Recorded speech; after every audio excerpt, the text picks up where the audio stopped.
Okay, so welcome to the Shiny Side Cricket Podcast. We're just starting up with the cricket show, and the idea is with the World Cup coming up, we'll be having daily episodes at the end of every game. But for now, the World Cup is still a few days away, and we can't wait to get started. So, doing some preview episodes. And my name is Fareed Shah. I'm the host of this podcast, and I have with me today Umair Qazi, who's I think the introduction will take a little bit of time. He's a dear friend of mine, but more importantly, he is the man behind Well Pitched, which is a cricket blog as well as a very popular cricket Twitter handle, very Pakistan centric. You can probably tell by the shirt he's wearing. He's also the man behind Hulk Glove Guy, which is an Instagram page, and you often might have seen him in stadium with this Hulk glove, literally. He's there in most matches you can think of, major matches of Pakistan, and he's also one of the co-founders of this group called Boys in Green, which is a Facebook group which is quite popular. I think it's got maybe, he can tell you how many, but I think the last I checked, there were a few tens of thousands of participants on that. So primarily a fan group for Pakistani cricket supporters. So Umair, welcome to the show. How are you feeling? Hi, Fareez. Thank you for having me. Feeling good. Just gearing up for the World Cup. Cricket Yeah. fever is at its peak.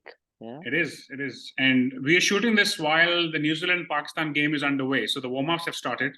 And yeah, I think it's just around the corner. So what's the sentiment? So this episode, of course, is a preview of Australia and their chances in the World Cup. So before we get into that, do you know, and I'm sure you know this, but since we won the World Cup in 92, every single ODI World Cup has been won by either the host nation or Australia. Yes, that's very true. And in 2015, it was Australia and the host nation. And the last three World Cups have been won by the host nations. Well, let's see what happens this time. But another interesting tidbit of this is if we just looked at the rankings of the teams that won the World Cups, and the last few since 1999, it's either been the ranked number one team or the ranked number two team that has won the World Cup. And we know going into this World Cup, ranked number one is India, ranked number two is Pakistan. And there's been a pattern: ranked number two, then 1-1, and so on. But look, the sentiment, I've said this a lot in the last 4 years. ODIs took a backseat. There were two T20 World Cups. There was COVID in the middle. Teams were not really focusing on ODIs that much. A lot of players have not played as many ODIs as they did in the 4 years between previous World Cups. And I, as a fan, also felt that T20 had taken over. I would enjoy T20s more. I would be more excited for a T20 game. ODIs I found to be lengthy. But the Asia Cup just happened. I traveled to Sri Lanka for the Pakistan-India game. It was just as exciting. And right now, I am just as excited for this World Cup as I am for any T20 World Cup or previous World Cups. I mean, I guess as much as T20 has taken over, the prestige of this tournament is still unparalleled, right? This is still the one tournament you want to win. Whether it's because it's got more legacy or because it happens less frequently, but this is still the one. Yeah. Yes, and everyone talks about, Pakistan won it 32 years ago. When India won it in 2011, it was after 28 years.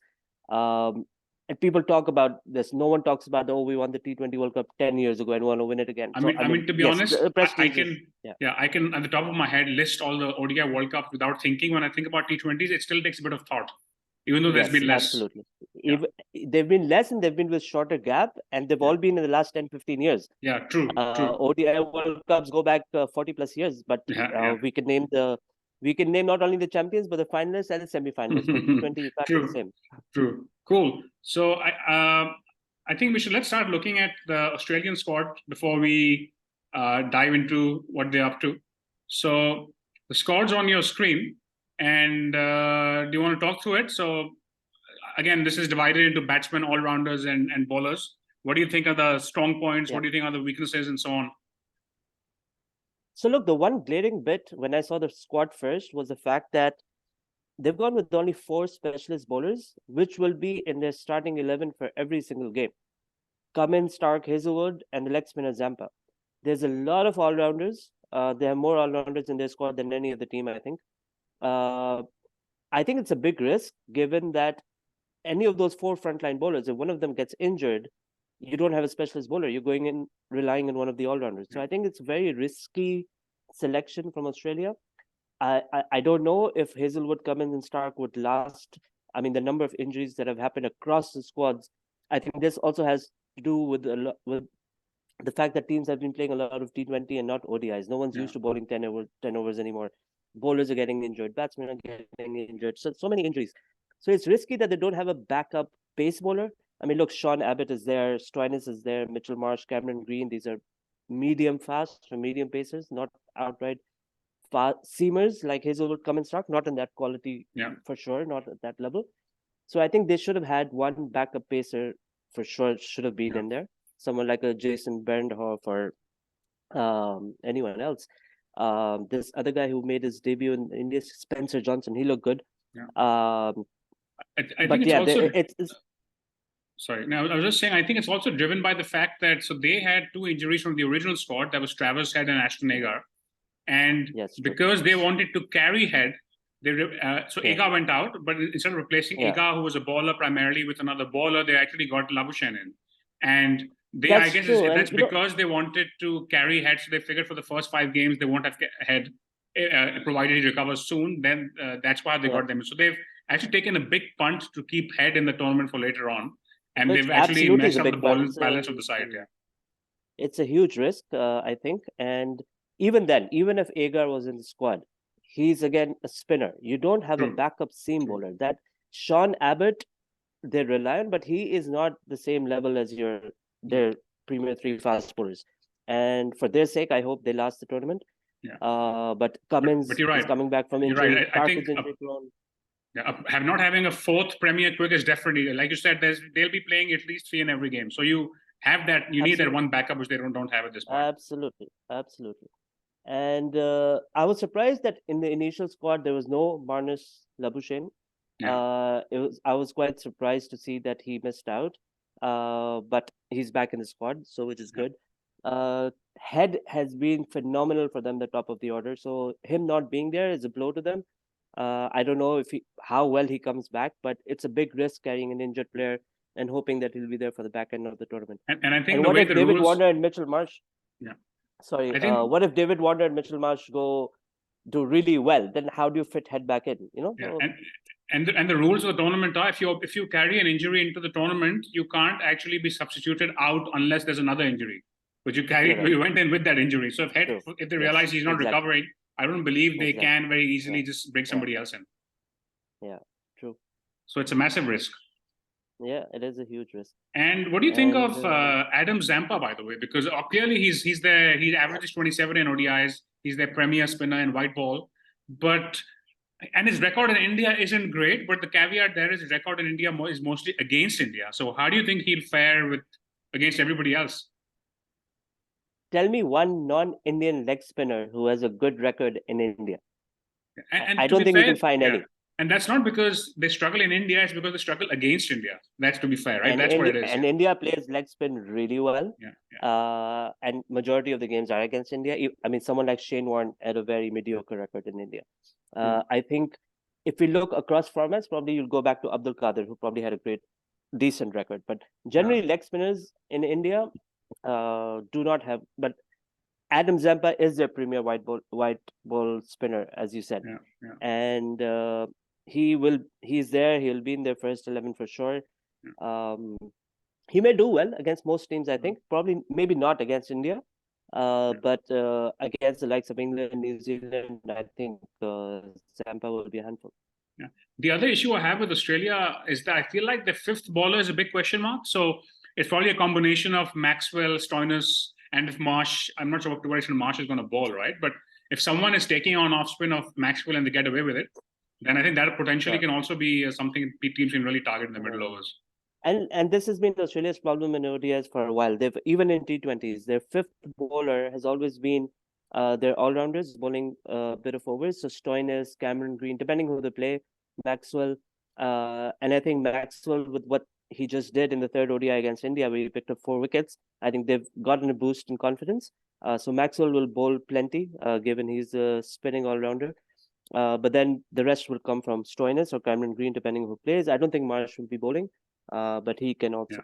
I mean, you think theoretically by now Marsh and Green could have become a decent 5th bowler, but they haven't. Like I think Marsh also has injury issues, and Green got taken they apart both the other have day. bad injury issues. Yeah, true, Both of them have bad injury issues in the true, past. Yeah. true. So yeah, I guess if you just quickly have a look at. So we were trying to come up with the 11 for these guys, right? And I think you came up with the 11 which you have in mind. And so is this is the 11 you think they're going with? So I guess another way of looking at it is, so you've left out Travis Head, of course, because he's not fit. You've also left out Sean Abbott. You have left out Cam Green, which is a big call. Yeah. So look, I think the four, as I said initially, the four bowlers, they are shown into the team, right? Cummins, Stark, Hazel, Zampa will play all their games. With no Head, Marsh has been opening with Warner. Warner and Marsh are there, and Smith and Labuschagne. That is your top four. The question mark comes well, not even the three. Carey is there. Carey is the wicket keeper. So it's really number 5 and number 6 is where the decision lies. Sean Abbott is not a top 6 batsman. Maybe if you play Carey in the top 6, you can fit Abbott at 7, maybe.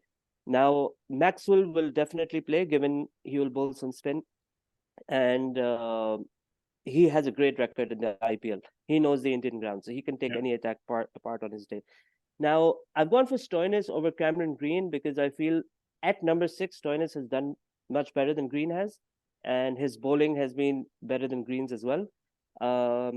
Cam Green can come in as an opener, maybe, if Marsh doesn't fire, but not at number 6, 7. I would prefer Stoinis over Green.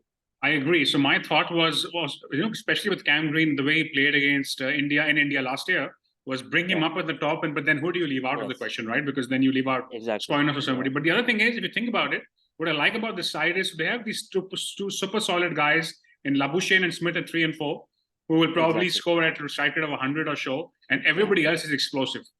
So the combination is really, really strong overall. I feel like 2 solid guys and 4 explosive guys around them.